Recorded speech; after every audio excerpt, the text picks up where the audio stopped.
Welcome to my channel, Legendary Listens. Have you ever felt like English is a mountain too high to climb? You watch movies, you hear songs, people speak English everywhere, but when it's your turn, nothing comes out. You freeze, you translate, you panic. That was me, but I did something crazy. I learned to speak English fluently in just 6 months. Not with a teacher, not in a school, just with simple daily actions. Do you also feel stuck in English? Comment below, yes or no. Now let me take you on my journey. Stay with me till the end, because this story could change the way you learn English forever. Chapter 1. I was silent, but I wanted to speak.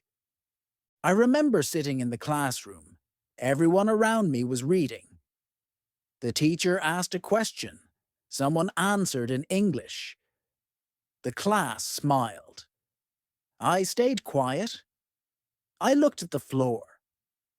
I didn't understand the question. I didn't understand the answer. I felt small. I felt lost. At home, my little brother watched cartoons in English. The characters laughed. They talked fast.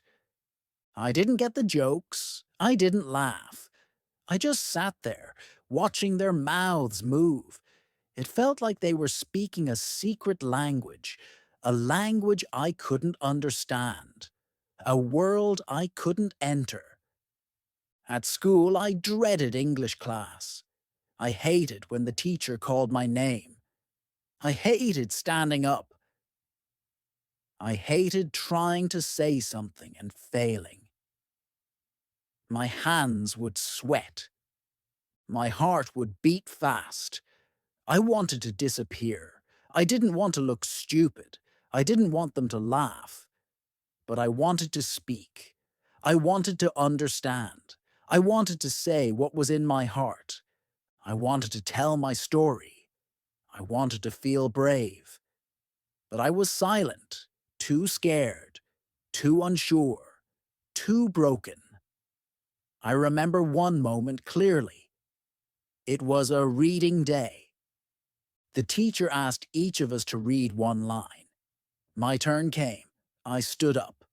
My mouth opened. But no sound came. The words on the page danced. I couldn't read. My eyes burned. My hands shook. The class waited. Someone giggled. I sat down quickly.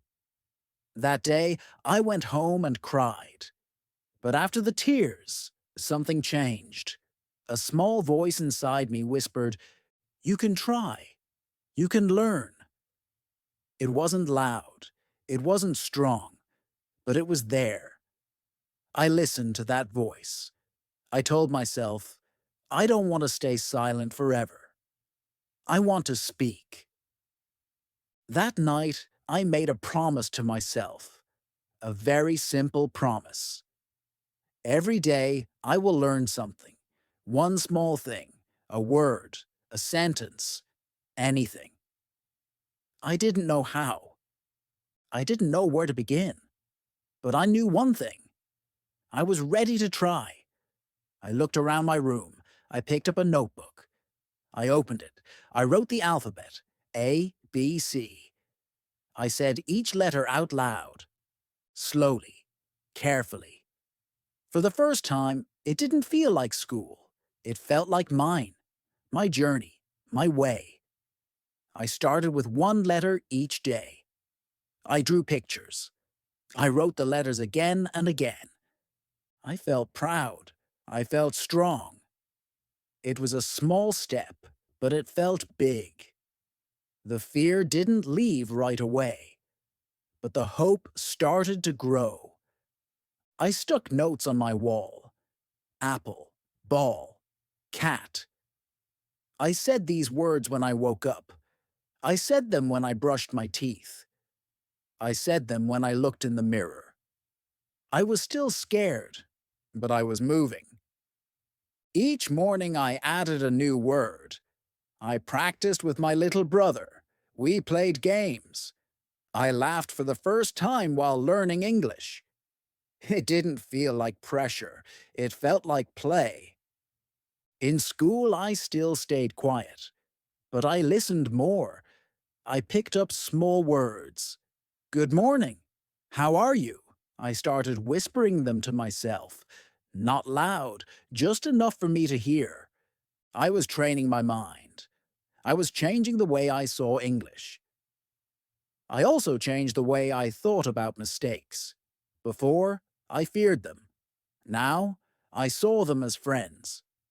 If I made a mistake, I smiled. That meant I tried. And every try made me better. I remember one moment that gave me courage.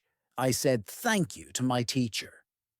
It was the first time I used an English sentence outside of practice.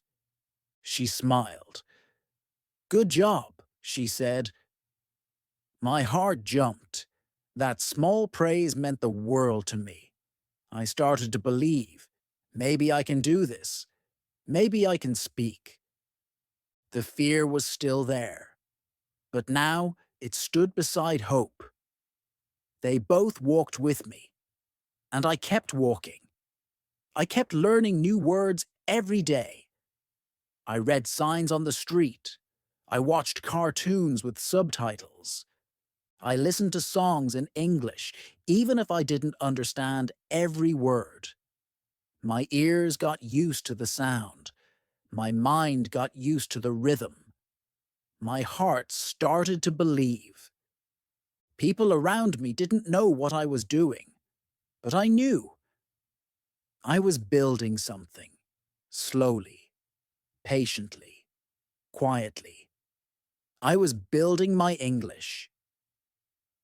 Every small step made a difference. Every word I spoke, even if it was wrong, made me braver. Every time I didn't give up, I grew stronger. I was still not fluent. I still made mistakes. But I had started, and that's the most important step of all. Because when you're afraid to speak, but you try anyway, that's when real learning begins. And this was just the beginning. Chapter 2. Building My Own English World. After I started with the alphabet and a few simple words, I wanted more. I wanted to see English around me, not just in books or school. I wanted it in my room, my kitchen, my mind. So I decided to build my own English world, a world where every wall, every object, every moment could teach me something. I took sticky notes and started labeling everything. I wrote door and stuck it on the door, chair on the chair, window on the window. My house became my classroom. Every time I touched something, I read the word. Every time I walked by, I whispered it. It was strange at first, but soon those little notes became my teachers. In the kitchen, I labeled spoon, plate, cup, and fridge. I laughed when my mom said, "Are you turning this house into a school?" I said yes, because I was serious. I wanted to learn. I also made flashcards. I cut paper into small squares. On one side, I drew a picture. On the other, I wrote the English word. I made a game out of it. I tested myself. I tested my brother. I kept the cards in my pocket and looked at them while waiting for the bus or sitting alone. Every free second became a learning moment. Then I found something that changed everything. Cartoons. Simple, funny, slow cartoons. I started with Peppa Pig. The characters spoke slowly and clearly. The words were easy. I could understand. I could repeat. I watched the same episodes again and again. At first, I needed subtitles. Then I didn't. One day, I laughed at a joke in English. Not because I read it, because I understood it. That laugh was magic. I started copying how the characters spoke. I paused the cartoon. I said the sentence. I copied the tone. I copied the rhythm. I sounded silly, but I was learning. I was training my tongue, my brain, my voice. This was not just watching, this was practice. I also found English songs. At first, I didn't understand the lyrics, but the melody helped. I listened again and again. I looked up the words. I sang along. The music made the words stick. Some of those songs are still in my head today. They became part of me. Reading was the next big step. I went to the library and asked for children's books in English, simple ones with big pictures and few words. I sat on the floor and read out loud, slowly, one word at a time. Sometimes I didn't know what the story meant, but I didn't stop. I guessed. I imagined. I kept going. I started to see English not as a subject, but as a part of life. I listened to announcements at the train station. I looked at English labels on food. I read instructions on shampoo bottles. English was not just in the classroom. It was everywhere. I just had to notice it. And I didn't just see it. I talked to it. I began talking to myself. In my room. In the mirror. While brushing my teeth. While walking alone. I am brushing my teeth. This is my bag. It is cold today. Small sentences, but powerful. I became my own conversation partner. There was no pressure. No one laughed. No one corrected me. I was free. At first, I felt shy. Talking to myself felt crazy. But soon it became normal. My brain got used to English. My mouth got used to English. I was not just studying. I was living in English. I changed the language on my phone. All apps, all menus, all notifications, everything in English. I didn't understand at first, but I learned. Each button became a lesson. Each message taught me something. It forced me to think in English. My family didn't speak English. My friends didn't either. But I didn't wait for someone to teach me. I became my own teacher. My home became my school. My life became my lesson. Every day I asked myself, what new word can I learn today? And every day I found one. There was no big classroom, no expensive course, no native speaker helping me. Just one small word, one small action, one small step at a time. I made English part of my world. I built it around me. And slowly, English became part of me. That was the secret. Chapter 3. I talked to myself like a crazy person. After I filled my home with English, I wanted to speak. Not just read, not just listen. I wanted to say the words. I wanted to hear them come from my own mouth. But there was one problem. No one around me spoke English. I had no one to practice with. So I became my own speaking partner. I started talking to myself. Yes, it felt strange. Yes, I looked a little crazy, but it worked. I stood in front of the mirror and said simple things. Good morning. I am brushing my hair. This is my face. I looked at my reflection and spoke like I was talking to someone else.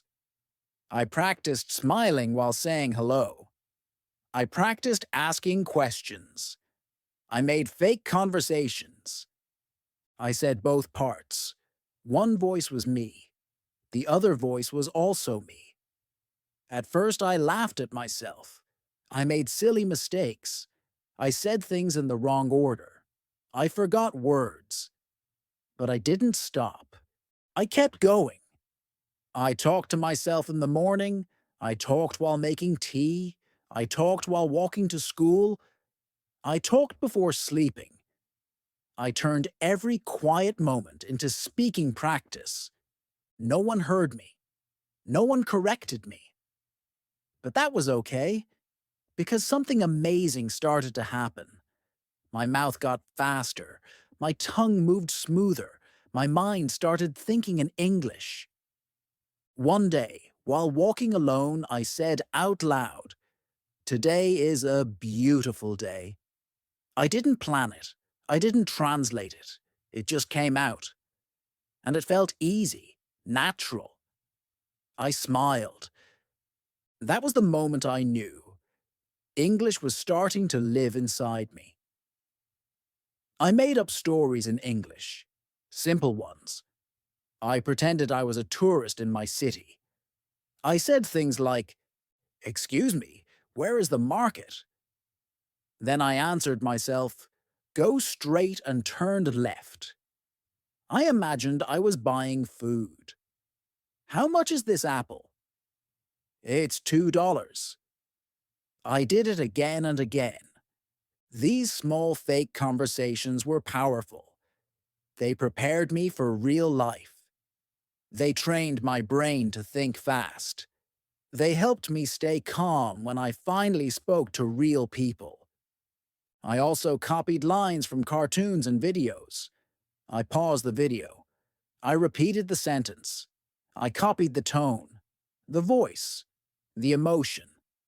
I did it 3 times, 5 times, 10 times, until it sounded right.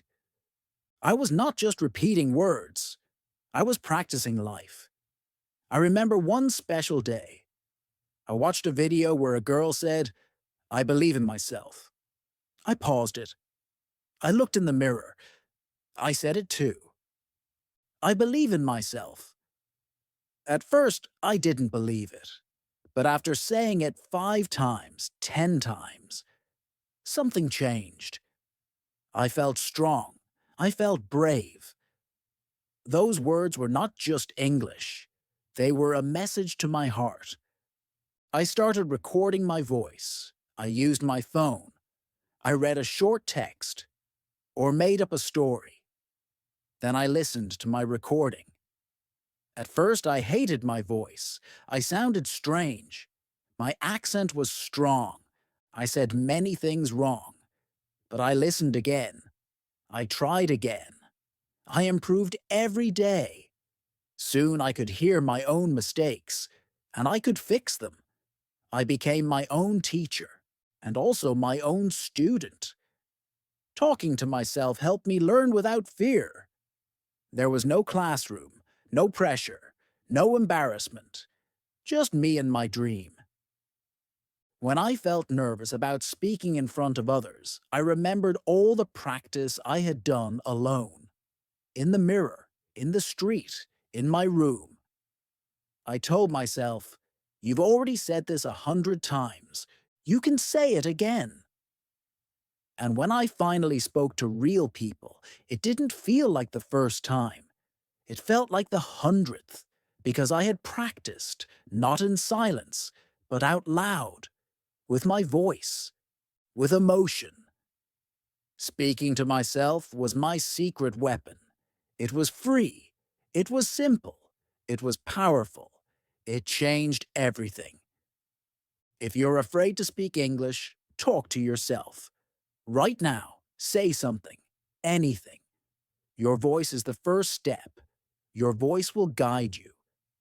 This is how I moved from silence to sentences, and I was just getting started. Chapter 4. I stopped memorizing and started feeling the language. There was a time when I tried to learn English by memorizing rules. Grammar books, long lists of verbs, complicated charts. I wrote them all down. I repeated them over and over. But when it was time to speak, nothing came out. I couldn't remember the rules. I froze. My mind went blank. That's when I asked myself, why do I understand songs in my language without thinking about grammar? I don't memorize my first language, I just feel it. So maybe I should feel English too. I stopped trying to remember everything. I stopped writing down grammar rules. I did something new. I started listening. Really listening. I chose a short cartoon. I played it once, then again, then again. The same episode, the same sentences, the same characters.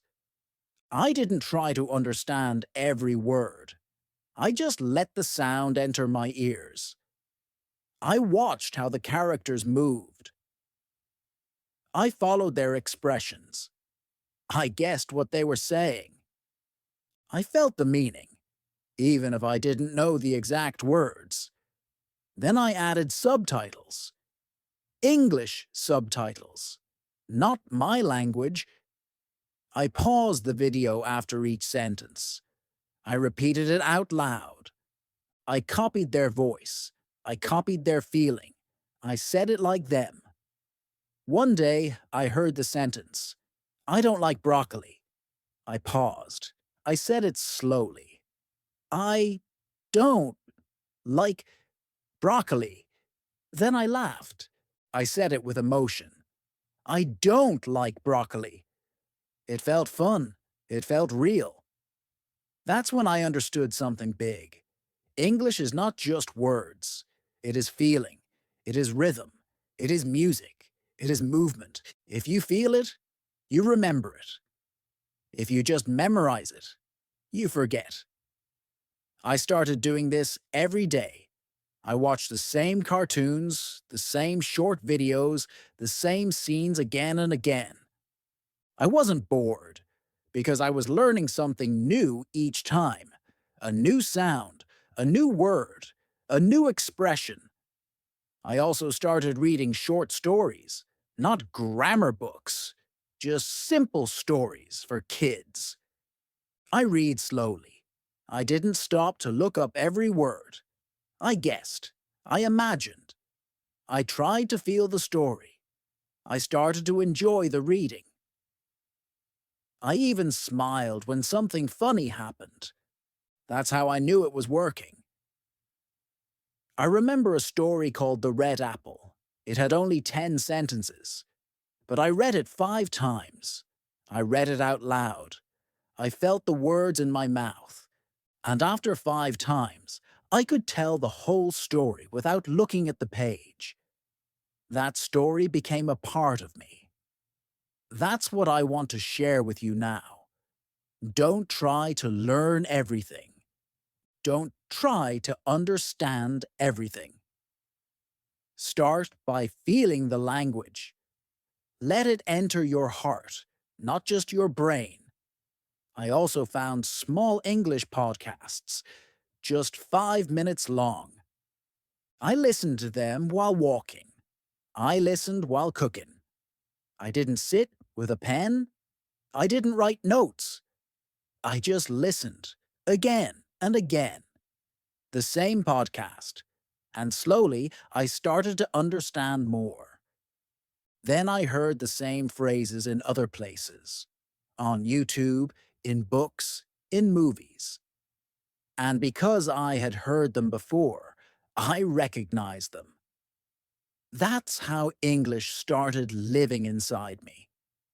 I created a notebook, not for grammar rules, but for phrases I liked. I wrote them down, not just go or eat, but real phrases like, I'm on my way, or that's a good idea. These were pieces of real English. I practiced them out loud. I imagined situations where I could use them. I stopped asking, is this correct grammar? I started asking, does this sound natural? And if I heard it in a movie or a video, I knew it was natural. I trusted the language. I trusted the process. I allowed myself to learn like a child learns, by watching, by listening, by copying, by feeling. And it worked. I could finally say small sentences without thinking too much. I could understand videos without subtitles. I could speak without fear of grammar. My English was no longer just in my head. It was in my mouth, in my ears, in my body. That was a huge step. I stopped trying to memorize English, and I started to live it. Chapter 5, I failed, I froze. But I kept going. After listening, speaking alone, and reading simple stories, I felt a little confident. I thought, maybe I'm ready to speak with real people. I was excited. I was nervous. I was not sure if I could do it. But I wanted to try. The first time I spoke English to a real person, my mind went blank. I stood in front of the shop counter. A tourist was beside me. He dropped his wallet. I picked it up. I wanted to say, "Excuse me, this is yours." But the words didn't come. My heart beat fast. My palms were wet. I just handed him the wallet and smiled. He said, "Thank you." I nodded, but I couldn't say anything. That night I felt terrible. I knew the words. I had practiced them many times, but in that real moment I froze. I failed. I asked myself, why can't I speak? Am I not ready? Should I stop trying? But then I remembered something. I remembered how I learned to ride a bicycle. The first time, I fell. The second time, I fell again. But after falling 10 times, I started to ride. My knees were bruised, but my heart was strong. English is the same, so I tried again. The next day, I went to a local park. I saw a man sitting on a bench with a dog. I walked slowly. I said, "Nice dog." He smiled. "Thank you," he said. I froze again, but this time I stayed. I added, "What is his name?" My voice was low. My words were shaky, but I said them. He answered, "His name is Max." I smiled. I said, "He is cute." That was the whole conversation. Just 3 sentences, but it felt like winning a gold medal. That evening, I wrote about it in my journal. Today, I spoke English to a stranger. I made it. From that day, I pushed myself to speak to one new person every week. I started small, asking for directions, saying hello, or ordering food in English. Sometimes I made mistakes. Sometimes I felt embarrassed. But I didn't stop. One time, I was at a cafe. I wanted to order coffee with milk. I said, "Can I have a coffee with, white water?" The waiter looked confused. Then he laughed kindly. "Oh, you mean milk?" I nodded, smiling. We both laughed. It became a fun memory. That mistake taught me something important. People are not angry when you make a mistake. They understand. Many people respect you for trying. They help you if you ask. I stopped fearing mistakes. I started learning from them. I also joined a free online language exchange. I met a girl from Canada. She wanted to learn my language. I wanted to learn English. We spoke once a week, 30 minutes in each language. The first few calls were hard. I didn't understand everything. I said, "Can you repeat, please?" Many times, but slowly it got easier. Each call made me stronger. I learned how to listen better. I learned to stay calm when I didn't know a word. I learned how to keep a conversation going, even with few words. Sometimes I still froze, but now I knew. Freezing is normal. Everyone freezes.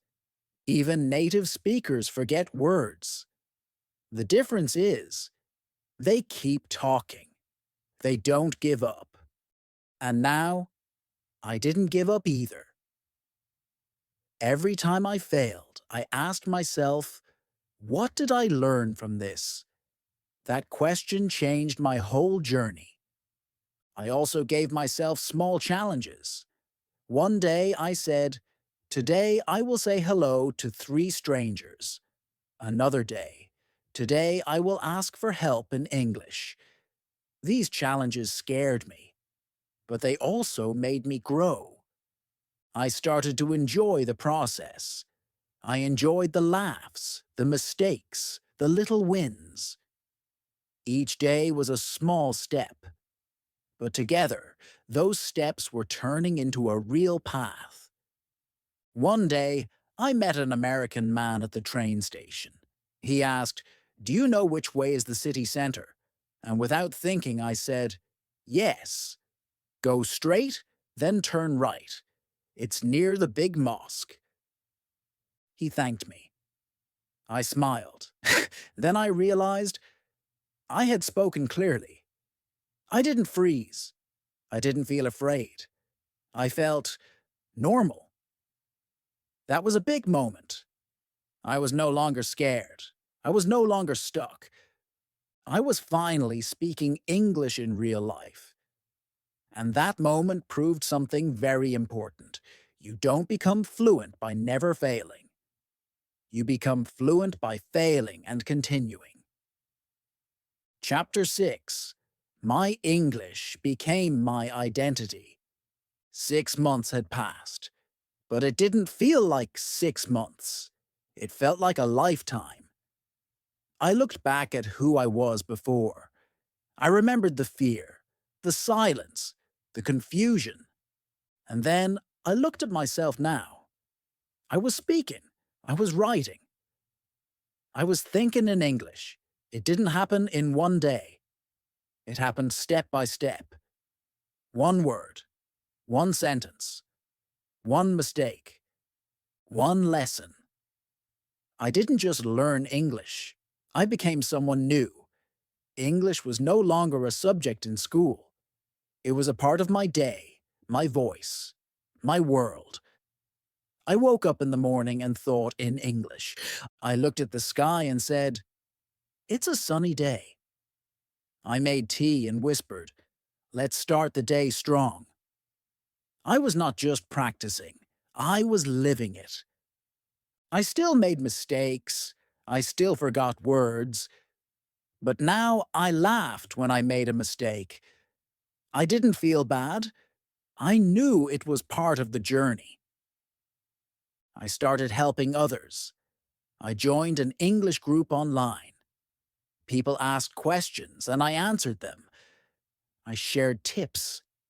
I told them what worked for me. I encouraged them to speak, to try, to believe. I felt proud. I had something to give.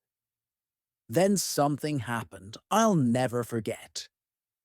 A stranger commented on one of my posts, "Your English is amazing. Are you a native speaker?" I read that comment again and again. I couldn't believe it. I was once the person who couldn't say hello without shaking. And now someone thought I was a native speaker. I smiled. I cried. I closed my eyes and said, "I did it." That one comment gave me the answer I was looking for. I didn't just learn English. I became English. It became my voice, my second skin, my new world. I started reading books. Not children's books anymore. Real novels. Real stories. At first, I needed help. A dictionary, a translator. but slowly, the words made sense. I could sit for an hour, lost in English, and feel at home. I started watching documentaries. I learned about the world in English. I took notes in English. I thought, I dreamt, and I lived in English. This language that once felt so far away was now mine. It wasn't just about passing a test. It wasn't about sounding perfect. It was about understanding people, connecting, laughing, learning, feeling. Now, when I meet someone from another country, I speak without fear. I don't worry about grammar. I speak with heart, with confidence, with kindness. And I tell them, I learned English in 6 months. They always ask, how? I smile and say, I made English part of my life. I talked to myself. I watched cartoons. I sang songs. I made mistakes. I kept going. And I never gave up. That is my message to you. Don't learn English just to pass an exam. Don't learn it just to impress others. Learn it to become you, your strongest, most open, most confident self. You don't need perfect grammar. You don't need a fancy accent. You need patience, practice, and belief. If I can do it, so can you. If this story inspired you, like this video, subscribe to Legendary Listens and comment below. I believe I can do it because your journey can begin today. Let's grow together. Let's speak with heart. Let's make English your identity too.